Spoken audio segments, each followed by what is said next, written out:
আজকে এই দুপুরে ঠাডাভাঙ্গা রোদের ভিতরে বউরে নিয়ে ঝাঁপাই পড়ছি বসুন্ধরা শপিং কমপ্লেক্সের উদ্দেশ্যে। লক্ষ্য হচ্ছে বসুন্ধরা থেকে একটা ফোন কিনবো। সত্যি কথা বলতে আজকে অনেক এক্সাইটেড ছিলাম, কারণ এটি আমার বউয়ের সাথে প্রথম ব্লগ।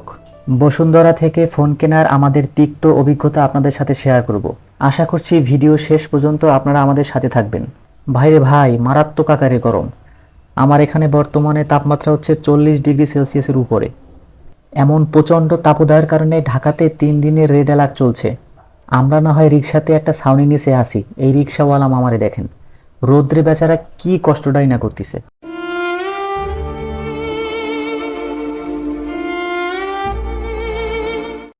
রিক্সাওয়ালা মামার সাথে কথা হয়েছিল বসুন্ধরা সিটি কমপ্লেক্সের সামনে নামবো, কিন্তু মামা আমাদের এইখানে নামাই দিল। এটা হচ্ছে আপনার কারওয়ান বাজারের গোল চত্বরটা আর কি। এখানে হচ্ছে এই যে মেট্রো রেলের স্টেশন রয়েছে, এখান থেকে বসুন্ধরা সিটি কমপ্লেক্স খুবই কাছে। তো এখান থেকে সম্ভবত হেঁটে গেলে 3 থেকে 4 মিনিট লাগবে। আজকে শুক্রবার থাকাতে মেট্রো রেল বন্ধ রয়েছে। আমার ওয়াইফের খুব শখ, ও মেট্রোতে উঠবে। আসলে এতদিন ধরে ঢাকাতে থাকার পরও ওর সুযোগ হয়নি মেট্রোতে ওঠার। ওকে, ফাইনালি আমরা বসুন্ধরার সামনে এসে পৌঁছেছি। আজকে শুক্রবার হওয়াতে আমার কাছে লোকজন একটু কম মনে হলো। তো যেহেতু আমরা সকালবেলা এসেছি, এ কারণে হতে পারে। আসলে মূলত বসুন্ধরাতে মানুষ বিকালবেলা টাইমই বেশি আসে।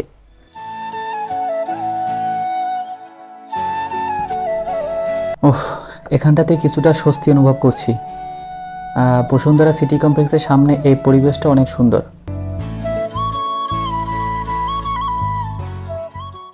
বাইরে কিছুক্ষণ থেকে ছবি টুপি তুলে দেন আমরা এবার শপিং কমপ্লেক্সের ভিতরে চলে এসেছি।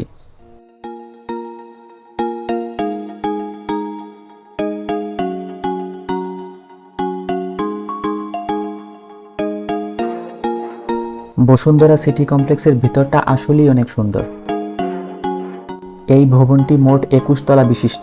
আন্ডারগ্রাউন্ডে সম্ভবত 8টি তলা রয়েছে।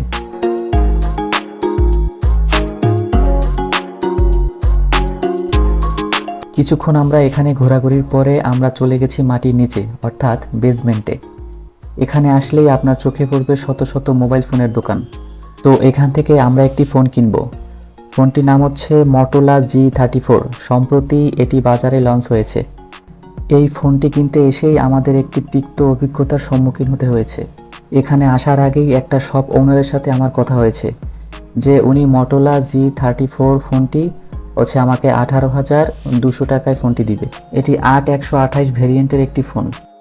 যাই হোক, পূর্বে ওনার সাথে ফোনে কথা অনুযায়ী আমি ওনার শপে আসি। আসার পরে আমি ফোনটি নিতে গেলে উনি আমাকে জানায় যে এখন এই ফোনটি নিতে হলে 18,300 টাকায় নিতে হবে। তার মানে অলরেডি 100 টাকা উনি বাড়িয়ে দিয়েছে। তো এরপরে আমরা ওনাকে বললাম ঠিক আছে, তো আমরা ব্ল্যাক কালারটা নিব। তো উনি বললো ঠিক আছে, এখানে কিছুক্ষণ বসেন, আমরা যে গোডাউন থেকে নিয়ে আসছি। তো কিছুক্ষণ পরে উনি এসেই বলল যে ভাই, ব্ল্যাক কালারটা তো শেষ হয়ে গেছে, আমাদের কাছে ব্লু কালারটা আছে। তো আমরা বললাম যে ভাই, আমরা তো চাচ্ছিলাম যে ব্ল্যাক কালারটা নিতে। তো ঠিক আছে ভাই, আমরা তাহলে একটু দেখি, যদি ব্ল্যাক কালারটা না পাই তাহলে আপনাদের কাছ থেকে ব্লু কালারটা নিব। তো এটা বলে আমরা ওই দোকান থেকে চলে আসি। চলে আসার পরে আমরা বেশ কয়েকটা দোকানে ব্ল্যাক কালারটা খুঁজছিলাম, বাট পাইনি। প্রথম ওরা বলছিল যে ঠিক আছে ভাই বসেন, আমরা অন্য দোকান থেকে বা আমাদের গোডাউন থেকে একটু চেক করে দেখি আসলে স্টকে আছে কি না। তো শেষ পর্যন্ত ওরা ব্ল্যাক কালারটা দিতে পারেনি। তো আমরা পরবর্তীতে আবারও সেই দোকানে ফিরে যাই, প্রথম যে দোকানে গেছিলাম ব্লু কালারটা নেওয়ার জন্য। তো তখন যাওয়ার পরেই ওনাদের অ্যাটিটিউডটা পুরোপুরি বদলে গেছে।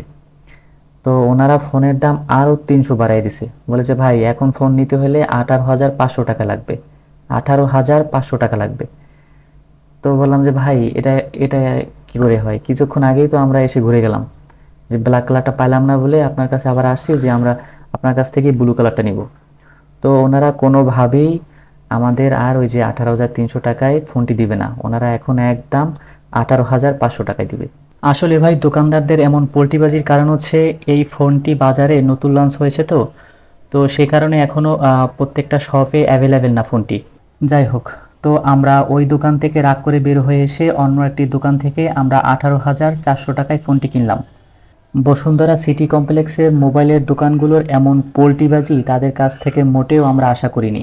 ভাই আমি মানলাম যে ফোনটা এখনও প্রত্যেকটা শপে অ্যাভেলেবেল না, ফোনটা নতুন লঞ্চ হয়েছে, ঠিক আছে, সবই ঠিক আছে। বাট আমরা এখানে আসার আগে ওই শপের ওনারের সাথে তো আমাদের কথা হয়েছে যে উনি আমাদের 18,200 টাকায় ফোনটা দিবে। তো আসার পরে ওনার এমন পোল্টিবাজি আসলে আমাদের কাছে মোটেও ভালো লাগেনি।